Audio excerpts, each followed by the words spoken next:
नमस्कार, वंदे मातरम। मैं हूं श्यामगिरी। आप देख रहे हैं हमारा चैनल मुद्दा भारत का। मुद्दा भारत का यानी मुद्दा आपका। हम चर्चा करेंगे उद्धव जी के बारे में। क्या देसाई, परब और नार्वेकर तथा राउत को क्या उद्धव जी अगर अपने पास से हटा देते हैं तो क्या वो एकनाथ शिंदे से पैचअप उनका हो सकता है? ऐसी चर्चा है। हम इसी विषय पर चर्चा करेंगे हमारे सहयोगी अनिल थत्ते जी से। थत्ते जी, क्या कहेंगे आप इस पर कि अगर इन लोगों को, चारों लोगों को, अगर उद्धव जी अपने पास से अगर बाइकआउट करते हैं तो क्या इन फ्यूचर एकनाथ शिंदे जी उनसे, उद्धव के करीब आ सकते हैं? सर, इसमें खाली एक करेक्शन मैं करना चाहूँगा जी कि आपने बोला ऐसी चर्चा है जी।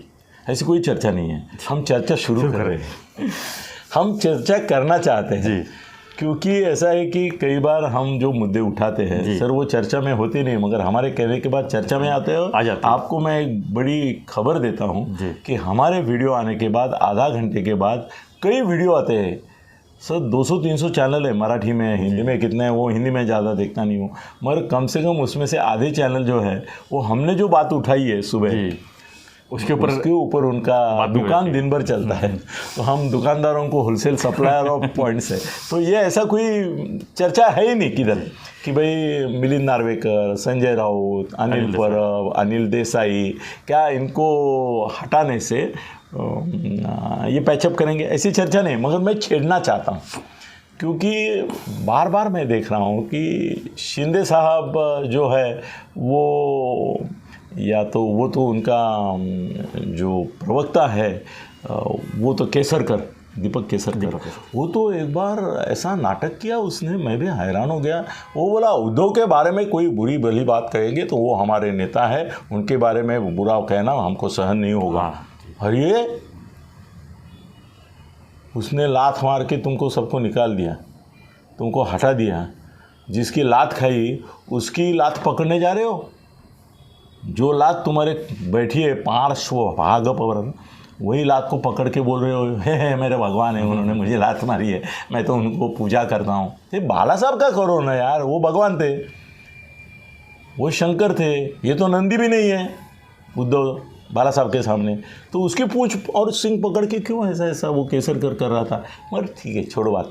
मगर उद्धव के बारे में वो बोलते नहीं है। वो क्या बोलते हैं, जो पूरा उनका शिंदे गुट है, वो क्या बोलते हैं कि इसमें विलन है अनिल देसाई, इसमें विलन है अनिल परब, इसमें विलन है संजय राउत, इसमें विलन है तुम्हारा वो कौन सा चौथा, अनिल परब, मिलिंद नार्वेकर।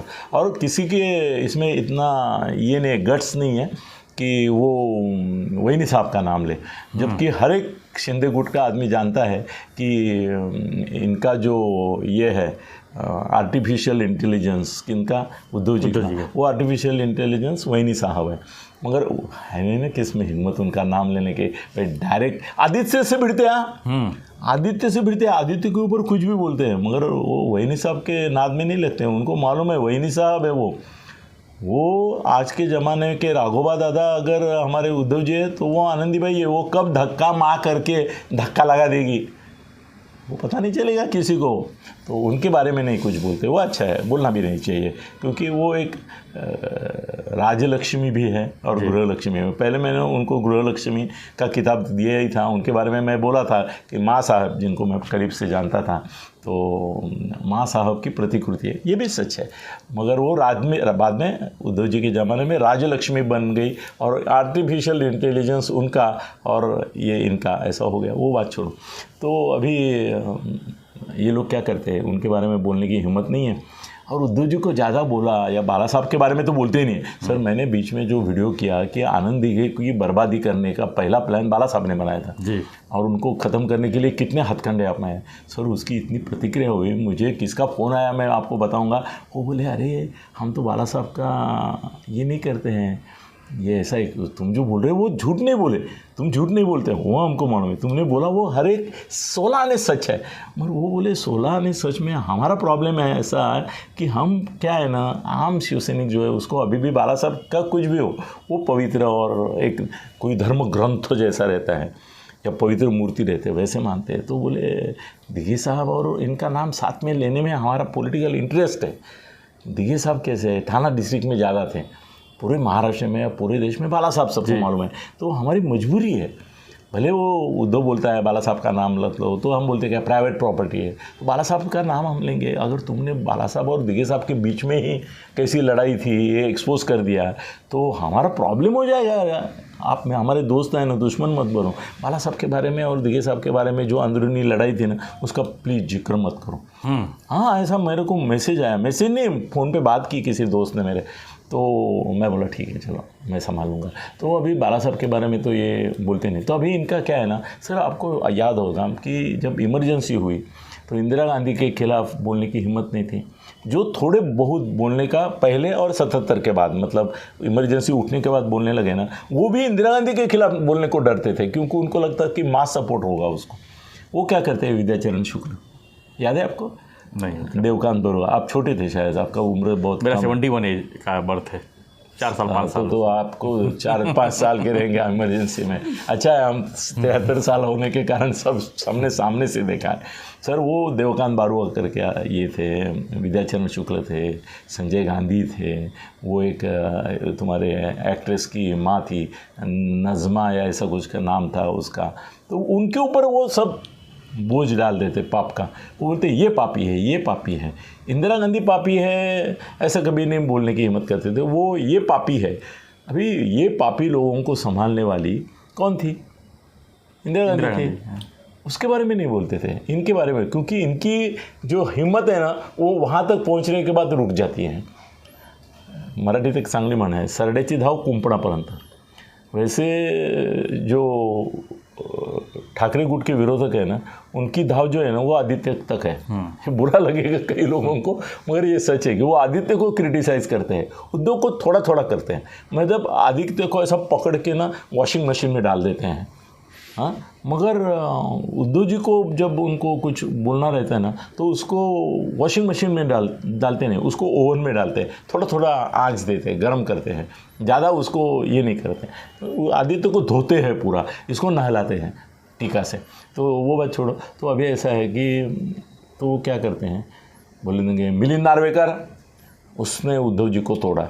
भाई उद्धव जी का अकल नहीं है क्या, किससे टूटना है कितना नहीं? मैंने उस दिन मैंने तो बोल दिया कि वो उद्धव जी कोई सैंक्शन करे तब होता है किसी को मिलना, नहीं तो नहीं होता है। नार्वेकर को क्यों दोष दे रहे? संजय राउत ने ख़त्म किया। संजय राउत ने ऐसी अनाप शनाप भाषा की कि उसकी वजह से ये हो गया।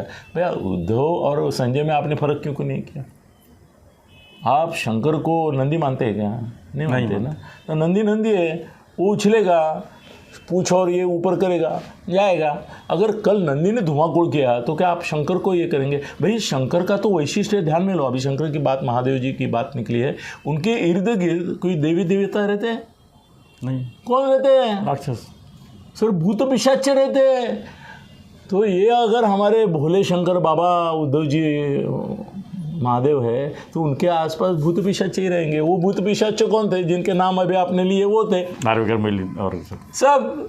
मेरा दोस्त भी है, उसमें आ जाता है। पिशाच था राउत, भूत था, ये ऐसा भी हो सकता है।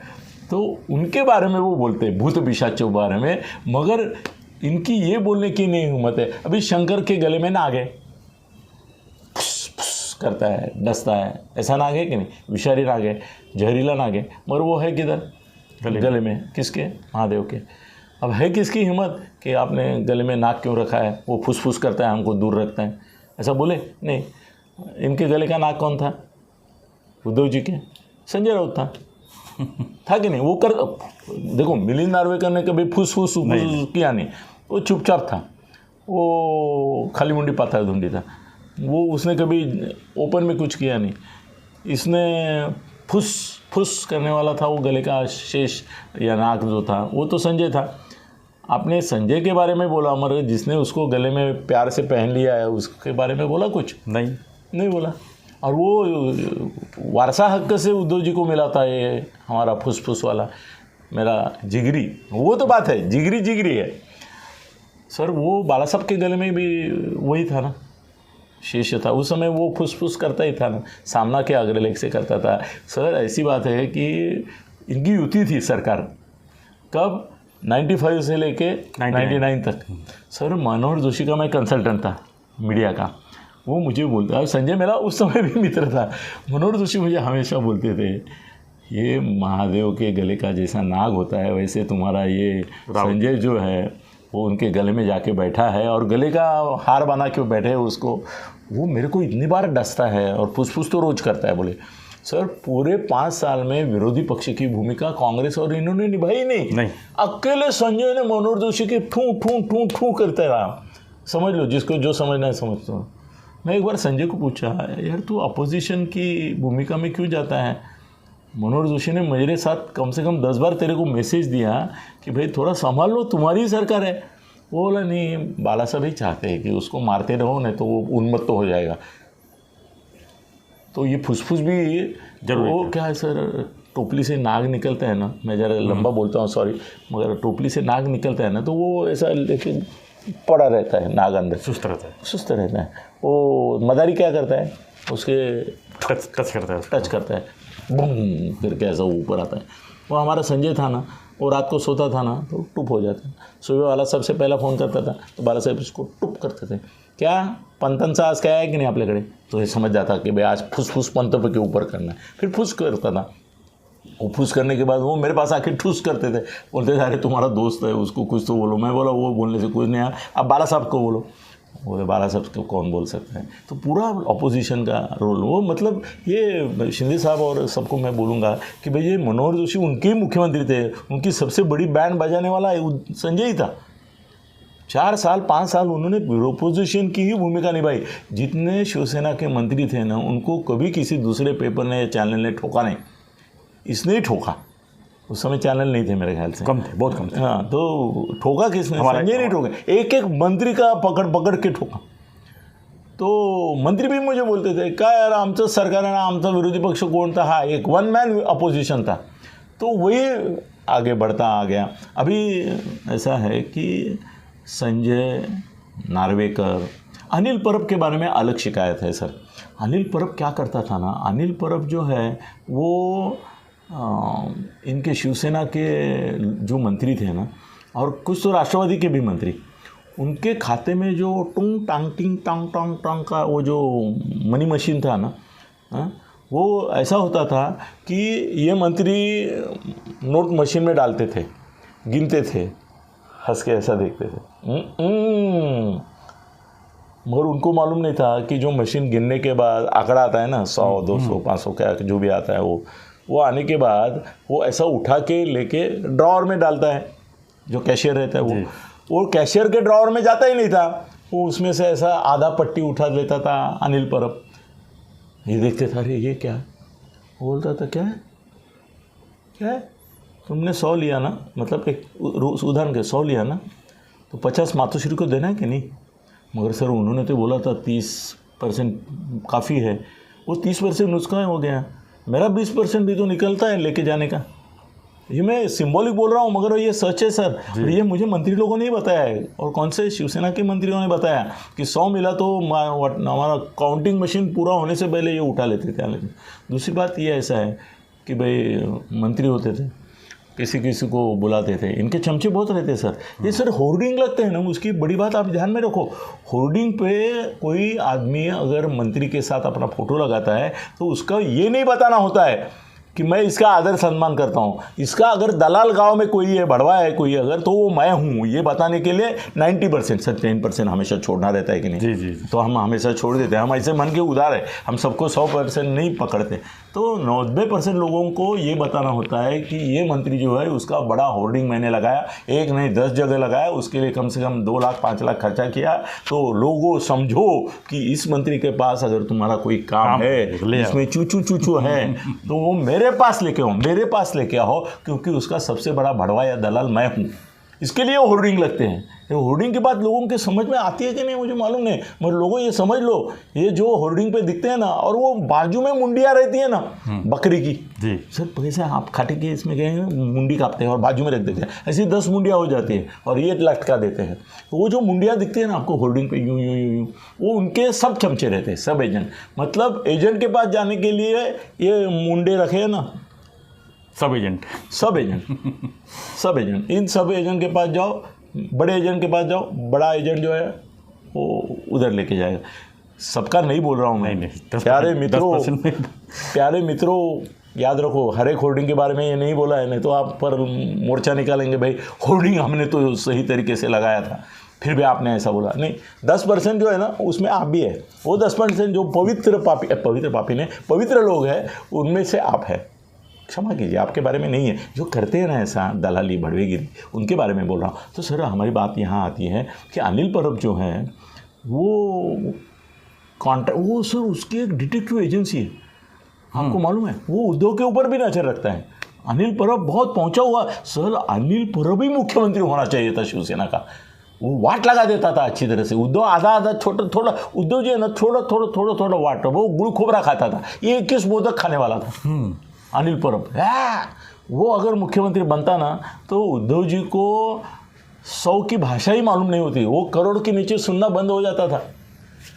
करोड़ के नीचे Anil Parab was the best मुख्यमंत्री। 100 करोड़ जो वसूली था, जो आरोप लगा था कहीं ना कहीं, सर वो झूठ नहीं था ना, वो झूठ नहीं था सर। 100 करोड़ एक मुंबई का, अरे महाराष्ट्र में कितने जिले हैं, कितने कमिश्नरेट हैं, वो सब अनिल परब भी इंचार्ज था। अनिल परब जी, आप मेरे ऊपर दावा ठोक ही दो, 100 करोड़ का ठोक, तो मेरे को कोई फर्क नहीं पड़ता।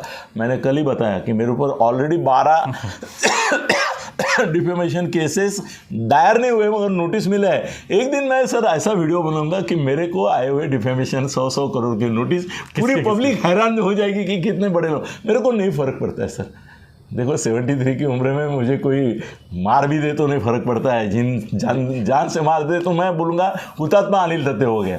मज़ा आ गया यार, मरने में भी मेरे को मज़ा चाहिए, जीने में मज़ा लिया, मरने में भी चाहिए, तो कुछ भी करो। मार खाने में भी मैंने बहुत मज़ा लिया है, कभी माफ़ी नहीं मांगी है किसी से, अभी नहीं मांगूंगा सर। तो वो छोड़ो, अनिल परब मैं सर भटक जाता हूँ बाबा भाई उत्तर। वो अनिल परब जो था ना, वो मुख्यमंत्री होना चाहिए था। उद्धव के लिए आदर्श मुख्यमंत्री ना वो था, एकनाथ शिंदे नहीं है, बिल्कुल नहीं है।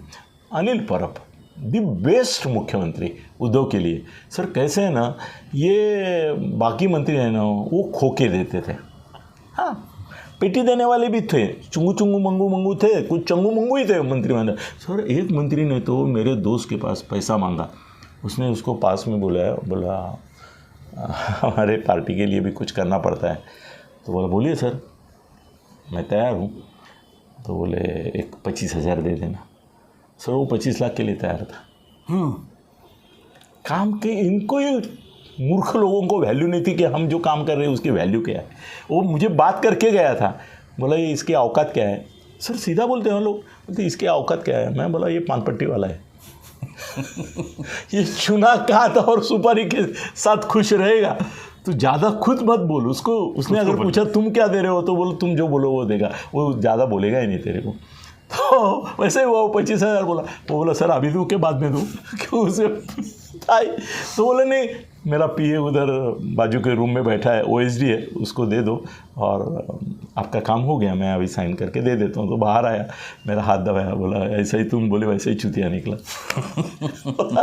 इसके औकात ही उतनी नहीं, मैं 25 लाख देने को तैयार था, ये 25,000 में मार। सर ऐसा एक पहले भी 95 और इसके मंत्रिमंडल में था, उसका मैं जात या धर्म का उल्लेख करूंगा ना तो वो एक्सपोज हो जाएगा। सर वो उसके मतदाता संघ में जो व्यापारी वगैरह थे ना, उनसे 10-10 हज़ार रुपये कलेक्ट करता था। क्या बात। वो आगे व्यापारी मुझे बोलते सर ये इतना बड़ा कैबिनेट मंत्री है, वो सर हमारे गांव में दुकान से 10,000 लेने के लिए आदमी भेजता है, बोलता है मेरा 10,000 का हफ्ता है। और ये पहले नगर सेवक था, नगर सेवक नहीं डायरेक्ट मंत्री बना था वो, और वो भी कैबिनेट मंत्री बना था। सर वो बोले पहले नगर सेवक था ना, तब भी 10,000 लेने इसके आदमी आते थे। वो हम ही उनको बोले कि भाई अभी साहब तो मंत्री बन गए और उनका हफ्ता बढ़ा नहीं क्या। नहीं बोले उनकी औकात उतनी है। और वो बोले हम 10 देते तो 2 हमको देते, तेरे लिए रख बेटा, ऐसा भी बोलते हैं।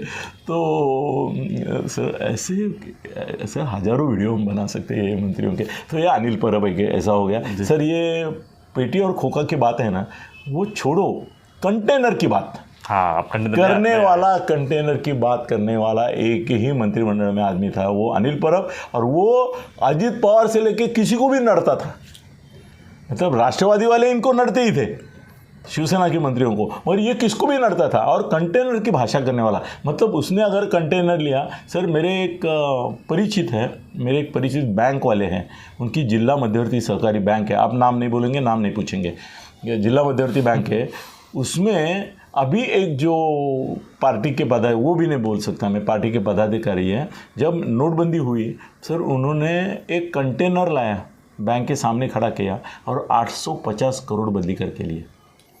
कितने? 850 करोड़। और क्या बोला उसको कि पूरे जिला बैंक के डायरेक्टर बोर्ड में तेरा मेजॉरिटी नहीं है, अगले मीटिंग में मैं तेरे ऊपर अविश्वास ठहराव ला के तेरे को निकाल दूंगा, नहीं तो चुपचाप मेरे को 850 करोड़ बैंक से बदली करके दे। सर वो भी बाप निकला। ये बहुत बड़ा स्कैम, कभी कैसे नहीं आया मुझे मालूम नहीं, आएगा कभी न कभी। अभी हम बोले इंक्वायरी होनी चाहिए ईडी से या इकोनॉमिक ऑफिस में। उसने आइडिया क्या किया, वो जो 850 करोड़ उसको बदली करके नोट ने दे दिए। उसने जब वो मेन बैंक में भरे, वो राज्य सहकारी बैंक ऐसा कुछ है वहाँ भेजते हैं या रिजर्व बैंक में, मुझे उसका थोड़ा सा गलती हो रहा है मेरा। तो उसने क्या किया ना, वो नोटों के जो बंडल थे ना बीच में कोरे कागज भर दी, वो भी इसका बाप निकला और उसमें उसने 200 करोड़ का निकाल दी। सर ये सब कहानियाँ ना मैं बोलता हूँ, लोगों को लगता है कोई मैं ये कहानी फेंक रहे, फेंक रहा नहीं लगता है। उनको मालूम है सर कि अनिल दत्ते जो बोलता है ना उसके लिए सर इसके लिए हिम्मत रखती है सर, हर एक इसकी कीमत चुकानी पड़ती है। ये बोलो, ये मैं बोल रहा हूँ सर, कल मेरा मर्डर भी हो सकता है, हो सकता है कि मैं इतनी बातें कह रहा हूँ। वो लोग देखो, आपको उसका नाम मालूम नहीं मगर उसको मालूम है। हाँ वो तो सुनेगा तो वो बोलेगा साला मेरी ये कर रहा है तो मेरे को मार सकता है, मगर मैं रेडी हूँ ना, मैं विलिंग ही हूँ, मैं तो चाहता हूँ साला ऐसा ये करने से अच्छा है। तो वो छोड़ो बात, मगर ये कंटेनर वाली बात है, ये अभी जिला बैंक की बात बोल दी तो इनका शिकायत उनके बारे में थे। अभी मैंने बोला कि क्या इन लोगों को हटा दे तो पैचअप होगा।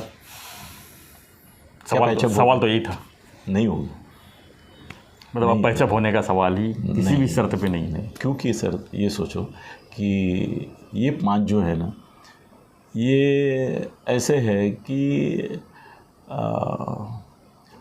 बोलते थे या अन्याय भी करते थे दूसरे मंत्रियों के, मगर सर उन्होंने कभी अपने दूसरे मंत्रियों को दहशत नहीं दिखाई, दादागिरी की। सर दादागिरी और दहशत में फ़र्क है।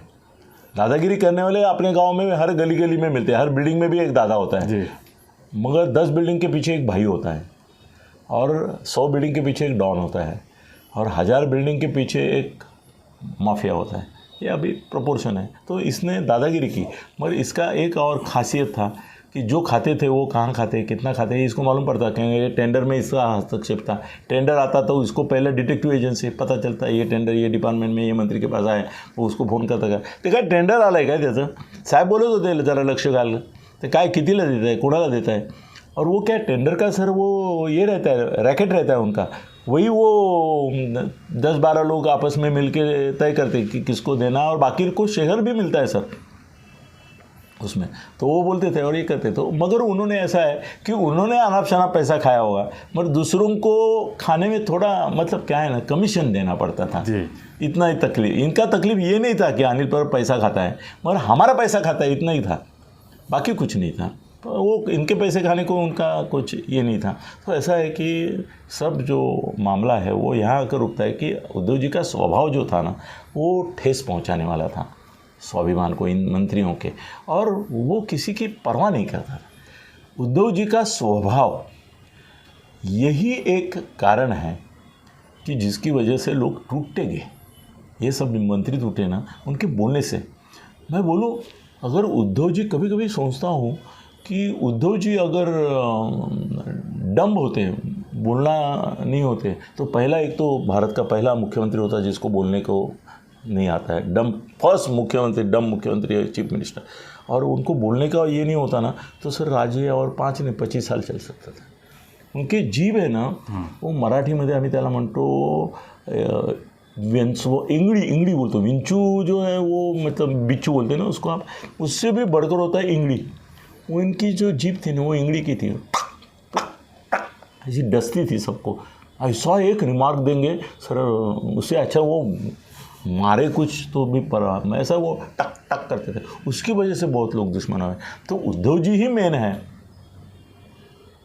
भाई, बाकी सब जो सेना है वो सेना है, ये चीफ है। जब तक उद्धव जी ये नहीं बोलते कि मैं रिज़ाइन कर रहा हूँ और आदित्य आज से शिवसेना का चीफ बनेगा और मैं बाजू हटता हूँ, तब तक इनका पैचअप नहीं होना है। और वो होना नहीं है तो पैचअप होना नहीं है, पैचअप की कोई संभावना नहीं है। मगर उस बहाने हमने इतनी पोल खोल दी है, चलो देखते हैं क्या अंजाम होता है आपस का भी और हमारा भी। सर आप मेरे साथ आ रहे हैं, मैं बार बार आपको वार्निंग दे रहा हूँ, मैं मार खाने के लिए तैयार होता हूँ, मैं मरने के लिए तैयार हूँ। वैसे भी मैंने बिग बॉस में अनाउंस किया है कि मैं आत्महत्या करने जा रहा हूँ। सर आत्महत्या से हत्या मुझे हमेशा प्रेफर होगी और मैं हुतात्मा बन जाऊँगा।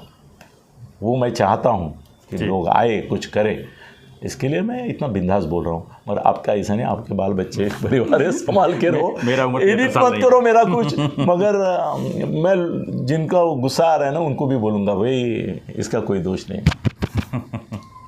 मेरा भी सब कुछ है। धन्यवाद तत्ते जी, जो करना है मेरे साथ करो। तो तत्ते जी ने जो है किसी न किसी बहाने पोल खोल करते रहते हैं, गौप स्फोट करते रहते हैं, और आप लोग इसको सुनिए, समझिए और चर्चा कीजिए। और लोगों के हित में कर रहा हूँ जी बिल्कुल, और ये बातें सामने आनी चाहिए, लोगों को समझनी चाहिए। पर राजनीति पर्दे के पीछे की बातें सामने आना बहुत ज़रूरी है और जो तत्ते साहब जैसे लोग ही कर सकते हैं जी।